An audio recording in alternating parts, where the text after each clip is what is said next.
집중 분석 이슈타임 시간입니다. 이번 주 최대 이벤트 미국 대선과 관련한 특별한 특집 계속 이어가고 있는데요. 오늘은 권혁중 경제평론가 나오셨습니다. 안녕하십니까? 네, 안녕하십니까? 자, 미국 대선 일단 투표가 치러졌고 이제 개표가 시작됐는데 개표 상황이 초반에는 트럼프 대통령이 예상 밖으로 선전하면서 당선 가능성이 커졌다가 다시 또 이제 지금 막판에 오니까 바이든 후보가 다시 당선 가능성을 키우고 있는 그런 상황입니다. 좀 혼돈이 계속 이어지는 상황인 것 같은데 현재 상황을 먼저 정리를 좀 해주시죠. 지금 어제 사실 저는 편히 잤습니다. 네. 왜 그러냐면 어차피 오늘 아침 일어나면 바뀌었을 것 같고 예. 워낙 혼전이다 보니까 네. 그래서 어제 그냥 생각 없이 그냥 잤어요. 네. 어차피 받자 필요 없다 이거는. 오늘 아침 일어나 봐야 안다. 근데 역시나 아침에 일어났는데 깜짝 놀랐습니다. 뭐 보니까 지금 위스콘신이나 미시간주 같은 경우에는 바이든 후보가 승리했거든요. 예. 근데 미국에서는 이걸 플립이라는 표현을 쓰죠. 뒤집어졌다. 그래서 역전을 냈어요. 지금 역전을 해버려갖고 예. 위스콘신이나 미시간주 같은 경우에는 이제는 승리를 한 지금 상황이고요. 제가 지금 외신을 지금 실시간으로 지금 보고 있는데. 지금 보면 펜실베니아주 같은 경우에는 지금 개표율이 한 84%입니다. 84%인데 트럼프 대통령이 한 51.9%, 조 바이든 후보가 46.8%. 그래서 지금 펜실베니아가 가장 중요한데 이건 트럼프 대통령이 지금 거의 승리할 가능성은 좀 흘러가고 있다라고 볼 수가 있겠고요. 예. 그다음에 또 중요한 게 이제 애리조나 같은 경우에도 지금 개표율이 86% 정도 됐는데 바이든 후보가 한 51%, 트럼프 대통령이 47.6% 정도 되고 있습니다. 그래서 지금 이런 것만 봐도 거의 가장 우려스러운 상황으로 지금 가고 있다. 한마디로 누가 딱 이기면은 이거는 가장 뭐 우리나라 경제 보면은 누가 이기든 간에 누가 이겼으면 좋겠는데 이거는 동률로 갈 가능성도 없지 않아 있게 나오거든요. 지금 선거인단 수로 본다 그러면은 좀 볼까요? 선거인단 수는 한 253 선거인단 그다음에 213이면은 만약에 이제는 흘러가면은 노스캐롤라이나 같은 경우는 트럼프가 이제는 거의 지금 이길 것 같고 그러면은 야 이대로 가다가는 이거 동률 나오는 거 아니냐. 그렇게 되면은 가장 싫어하는 상황이 나오죠.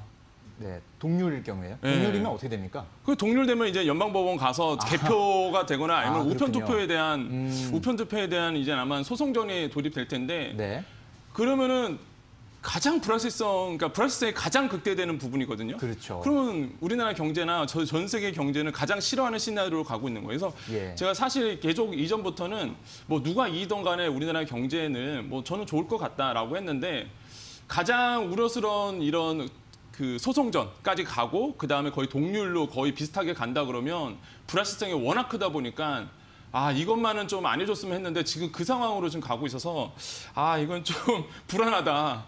어떻게 될지는 이거는 또 끝까지 지켜봐야 되겠구나. 그래서 아마 오늘 우리 현지 시각으로 한 오후 3시가 되면은 거의 이제는 나오겠죠. 오후 3시 되면 이제 거의 끝나기 때문에 우편 투표는 좀 남아 있습니다. 하지만은 거의 끝나기 때문에 좀 오늘 오후 3시까지는 좀 계속 이렇게 모니터링을 하셔야 되겠다라고 생각을 해보겠습니다. 네, 미국 선거가 우리나라가 좀 다르기 때문에 좀 헷갈리실 수 있는데 일단 538명의 그 선거인단 중에서 과반인 270개를 확보를 해야 되는데 말씀하신 대로 만약 동률이 된다면 이제 269 맞습니다. 이렇게 동률이 될 수 있는 가능성이 있고요.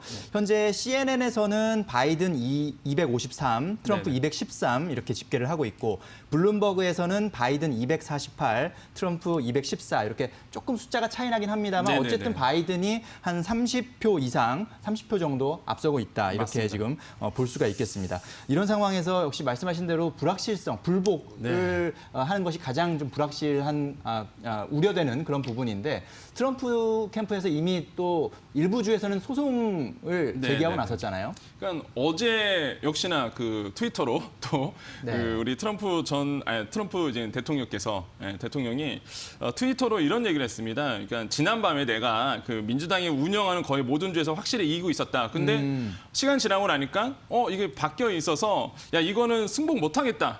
그래서 뭐 이렇게 본다면은 민주당이 운영하는 이게 뭐냐면 아까 제가 얘기했던 위스콘신이나 미시간 주거든요. 그러니까 주지사가 이제 민주당이죠. 그러다 보니까 이게 트럼프가 이기고 있다가 이게 역전돼 버렸거든요. 그러니까 이거는 모종에 뭐가 있다. 그래서 우편 투표가 사실 여기서 쏟아져 나왔기 때문에 트럼프 대통령 입장에서는 당연히 이제 억울할 만하고 그 다음에 이제 불복 가능성이 굉장히 커졌다 이런 부분에서 그래서 지금 트위터에서도 이미 뭐 얘기를 하고 있고요.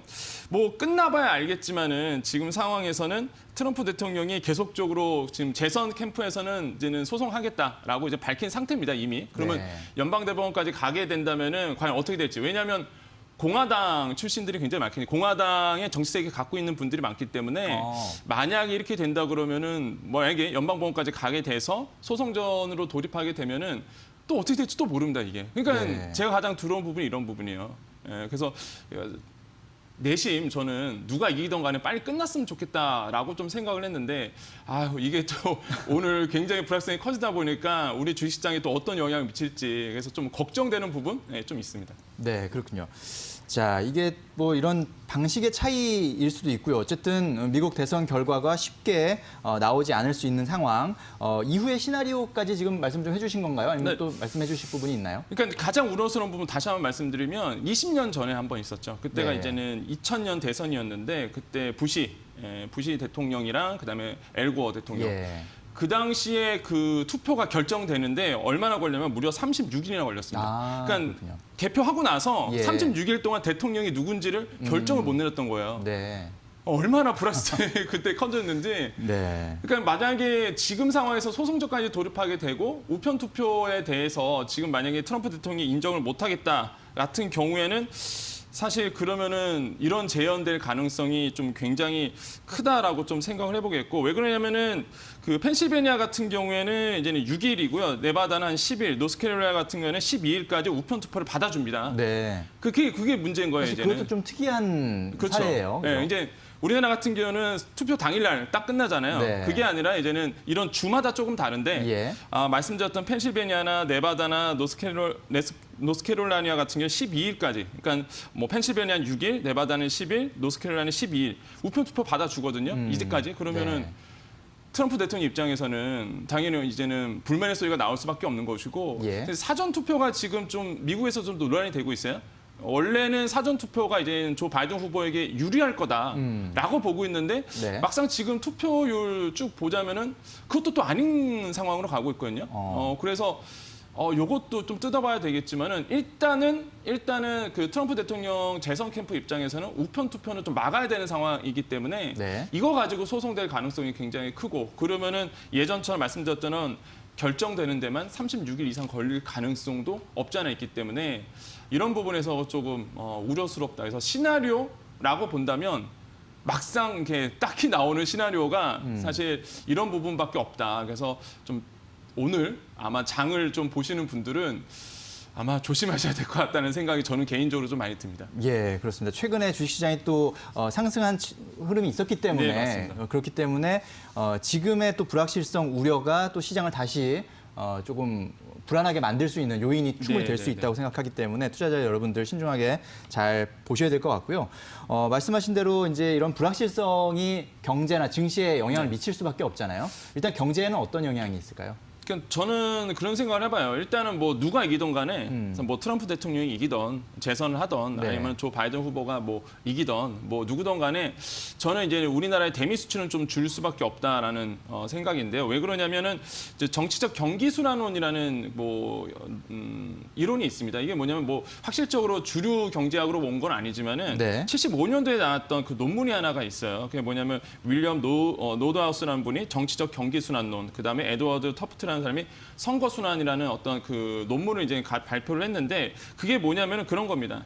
그러니까 대선이나 재선이 있는 해는 이제 주도권을 갖고 있는 현재 정부가 이제 경기를 좀 살리기 위해서 이제 활성화시킨 다음에 대선이 끝난 다음에 이제 말 그대로 재정 지출을 확 빼어버리고 그다음에 경기 순환에 대해서 어느 정도 지출이 컸기 때문에 인플레이션 걱정 때문에 이제 걷어들이는 모습 그러다 보니까 위축이 되는 경기가 위축되는 모습이 보여왔다 이거죠. 네. 그래서 이런 부분들이 계속적으로 이루어왔는데 실제 2000년부터 지금까지의 대선까지 쭉 지켜보면 그러니까 1988년 이후부터의 그 미국 대선을 보면 총 6번 중에서 총 8번 중에서 2번을 빼고 6번이 다 이런 현실로 됐습니다. 재선 그 해는 굉장히 조금 재정 지출도 늘리고 네. 그다음에 경기 순환에 대해서 굉장히 그 활성화 시켰다가 대선 딱 끝난 다음부터는 이제는 위축하는 경기 순환. 그렇게 되면 당연히 우리나라의 수출 기업들 같은 경우, 특히 철강이라든지 아니면 자동차 계열 중심으로 대미 수출을 좀 주는 부분이 있거든요.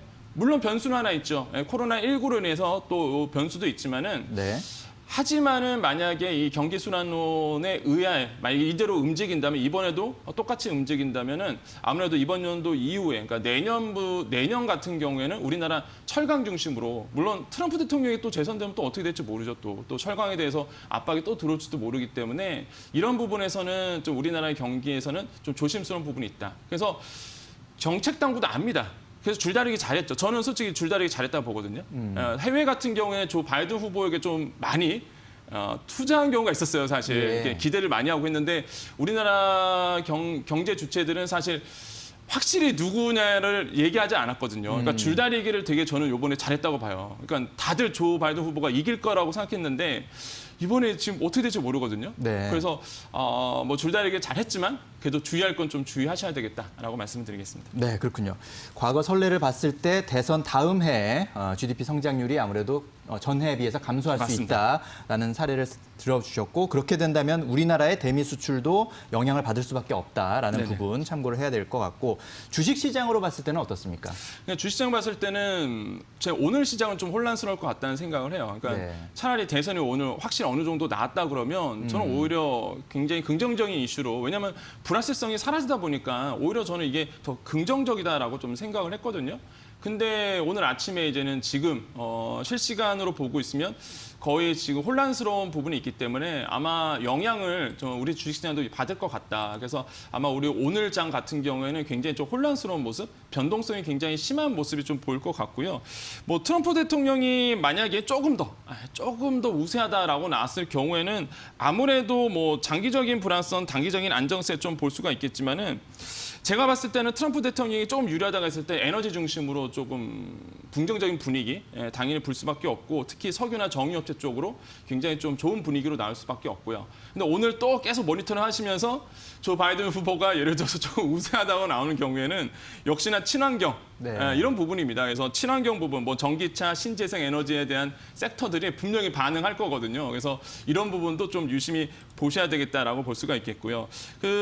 시장에서는 사실 조 바이든 후보가 조금 이겼으면 좋겠다라고 좀 생각을 한 부분도 있습니다. 왜냐하면 재정 지출을 더 늘릴 가능성이 굉장히 크고요. 확장 국면으로 갈 가능성이 있기 때문에 이런 부분에서는 조금 바라는 부분이 있었지만은 뭐 이것도 사실 이제는 또 확실히 말씀 못 드리는 상황까지 오늘 좀 온 것 같아서 좀 계속적으로 우리 투자자분께서는요 계속 그 실시간으로 해외 외신 같은 거를 좀 모니터하시면서 상황을 좀 지켜보셔야 되겠다.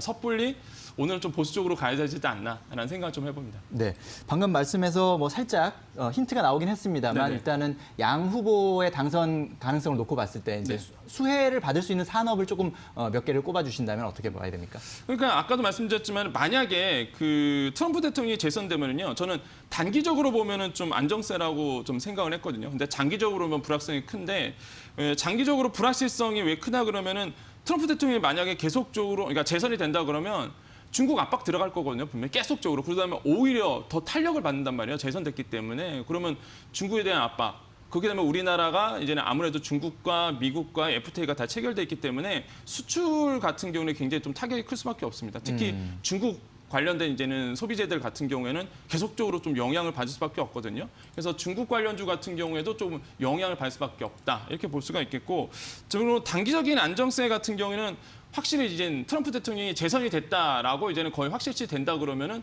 오히려 이게 시장에는 더 안정성이 있게 되거든요. 뭐 트럼프 대통령의 변동성이 심하고 변덕이 심하고 이런 걸 떠나서 누군가 함량이 됐기 때문에 그렇기 때문에 저는 이런 쪽에서 본다 그러면 아까 말씀드린 것처럼 조 바이든 후보가 밀고 있는 친환경 이런 부분, 그다음에 트럼프 대통령이 밀고 있는 뭐 에너지 기업의 강세 이런 부분 좀 섹터를 나눠서 좀 보셔야 되겠다라고 말씀을 드리겠습니다. 네. 자, 미국 대선 결과가 아직까지 나오고 있지 않은 상황인데요. 계속해서 지켜보시면서 투자 전략 잘 점검해 보시면 좋겠습니다. 네, 오늘 말씀 잘 들었습니다. 감사합니다. 네, 감사합니다.